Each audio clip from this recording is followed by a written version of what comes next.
మాజీ మంత్రి వైఎస్ వివేకానంద రెడ్డి హత్య కేసులో నిందితుడు ఎర్ర గంగిరెడ్డికి తెలంగాణ హైకోర్టు నోటీసులు జారీ చేసింది. గంగిరెడ్డికి బెయిల్ రద్దు చేయాలంటూ సిబిఐ దాఖలు చేసిన పిటిషన్ను ఈ రోజు హైకోర్టు విచారించింది. గంగిరెడ్డికి నోటీసులు ఇచ్చిన తర్వాత విచారణను ఈ నెల 29కి వాయిదా వేసింది.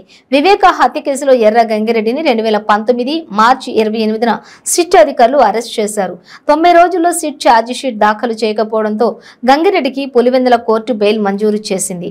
ఈ నేపథ్యంలో 2021 అక్టోబర్లో గంగిరెడ్డిపై సిబిఐ ఛార్జిషీట్ ఫైల్ చేసింది. అతడికి ఇచ్చిన బెయిల్ ను రద్దు చేయాలంటూ ఏపీ హైకోర్టు కోరింది. అందుకు కోర్టు నిరాకరించింది. దీంతో ఏపీ హైకోర్టు తీర్పును సవాల్ చేస్తూ సిబిఐ అధికారులు సుప్రీంకోర్టును ఆశ్రయించారు.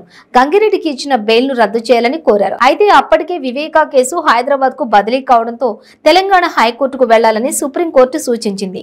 ఈ క్రమంలో తెలంగాణ హైకోర్టులో సిబిఐ పిటిషన్ దాఖలు చేసింది. పిటిషన్ ను విచారణకు స్వీకరించిన ధర్మాసనం ఎర్ర గంగిరెడ్డికి నోటీసులు జారీ చేసింది.